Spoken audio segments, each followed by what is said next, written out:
What's up, good people? Thank you for clicking play on another episode of Big Man Tiny Kingdom.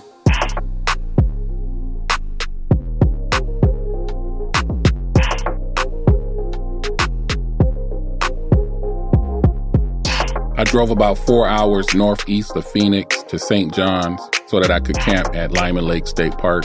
1,200 acres sitting at 6,000 feet elevation. A whole lot of lake for boats and jet skis and some good fishing. I was told there's tons of walleye, largemouth bass, and catfish. You know, I'm not that skilled with fishing. I wish I was. That may be something new I decide to take the time and really learn how to do. Apparently, the temperature of the lake is nice for swimming. I don't know if I could go for that because it was this brown, dirty-looking water that just didn't seem appealing at all. But the ranger told me there's nothing unsafe about it. Campgrounds are beautiful, well-maintained park, beach, and campsites. I was thoroughly impressed because I've been to quite a few parks in Arizona, and this one was very close to being the most remarkable park I've been to. I also want to say I appreciate the kindness and helpfulness of the Lyman Lake Park Rangers.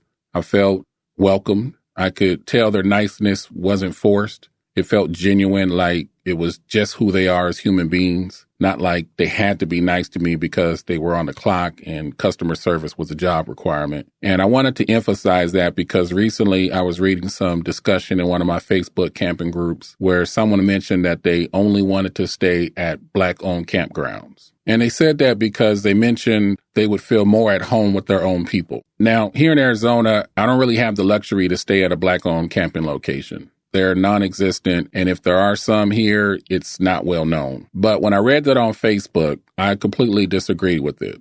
I've yet to have a sour experience at an Arizona county, state, national, or privately owned park, regardless of what race of people owned it and regardless of who worked there. I've always been treated with respect, have never been made to feel uncomfortable or unwelcome because of the color of my skin. And the type of person that I am, I'm not sure if I would even be able to pick up on that tone. I guess for me, I'd be too busy zeroed in on the fact that I'm out here having a good time camping. That's just the type of attitude I bring to the atmosphere around me. Now, that being said, I'm always very in tune with my surroundings. I'm not naive or blind to the racial realities that we deal with on a regular in our society. I've typically been the only Black person I see when I visit campgrounds. But in every instance, the rangers and the staff members and the other camping guests that I've encountered have always been great. Never an issue with racism, discrimination, mistreatment, or anything negative.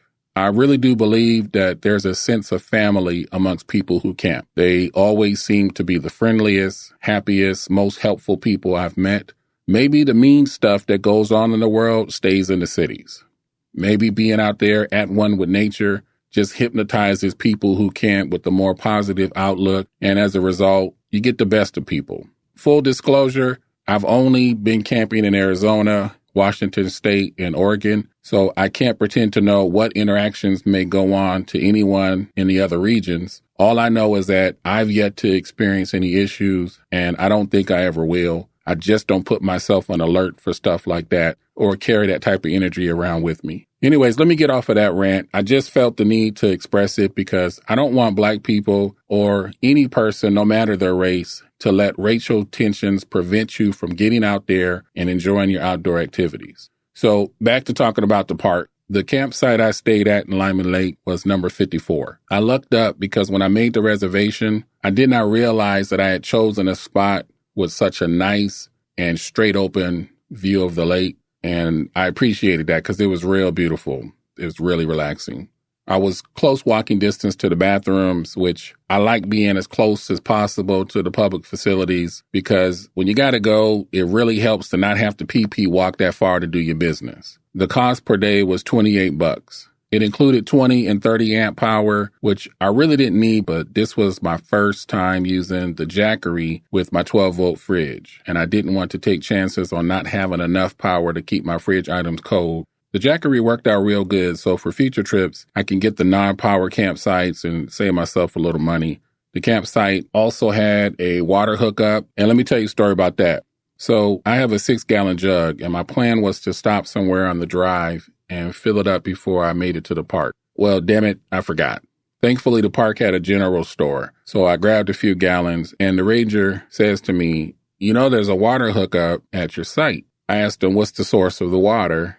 And he tells me it comes from their well, and it's also recycled from their gray water reservoir tanks, and it's filtered and sent back through their tanks to each campsite. Now, I did see that RVs around me connected to the water with a filter on their hose, so I believe the ranger is probably safe, but I don't even drink my city's water because it don't taste that good to me. I ain't ready to drink water pumped from the ground. Sorry, I just ain't there.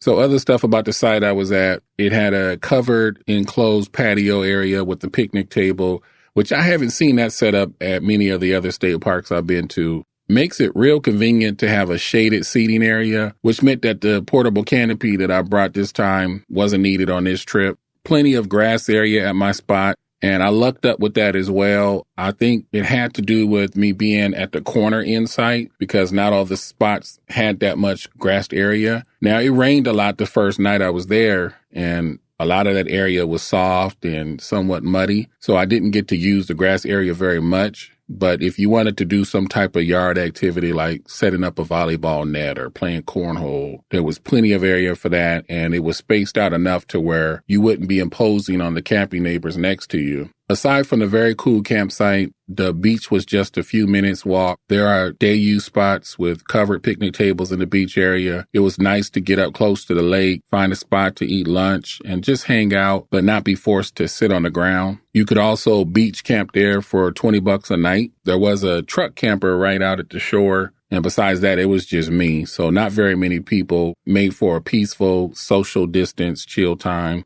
The campsites are also a pretty close walking distance to the hiking trails. I explored the Petroglyph Trail and the Point Trail. There was a third one called Buffalo Trail that I didn't make time to check out, but they were not too difficult to hike and are well worth the walk. Other than getting out on the lake, there's not a ton of things to do at the campground, so the trails will be one of the main activities to take part in. But I will say that when you are at the top, there are some beautiful overviews of the entire lake and the rest of the park.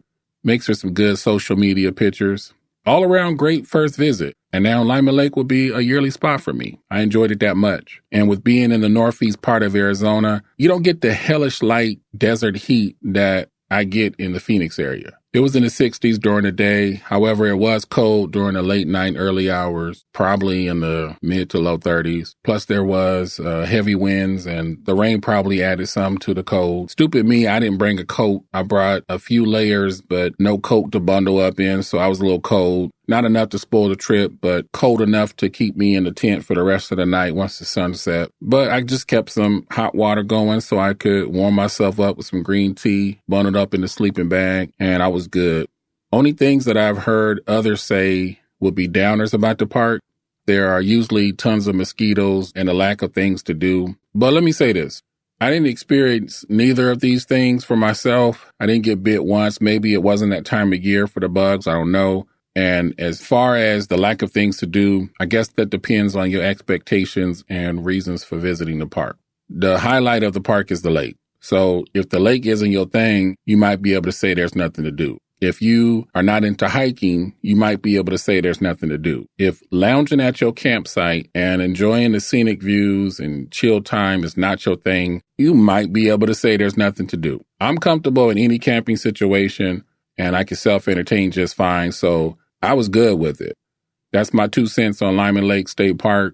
One of my camping neighbors told me that I should check out the Petrified National Forest, which was about an hour away north of St. John's. And I had planned to go, but on the day I was leaving, the check engine light came on in my truck. It started up and it was driving fine, but I just didn't want to chance traveling further away. So I decided to cut my travel short and head back home. But I've already made plans to again revisit Northeast Arizona this year. Looking ahead, I'm ready for some snow weather. Not so much that it's hard to drive in, but just enough to change the appearance of nature's landscape a little bit. Thank you, Arizona, for maintaining such wonderful properties. I have yet to visit a state park that I turned my nose up to. Excited to get to my next destination. And I also want to thank those of you listening. All the best to you and yours. Any questions or comments or cool spots that you'd like to suggest I visit, please reach out to me on social media. This is Big Man, Tiny Kingdom.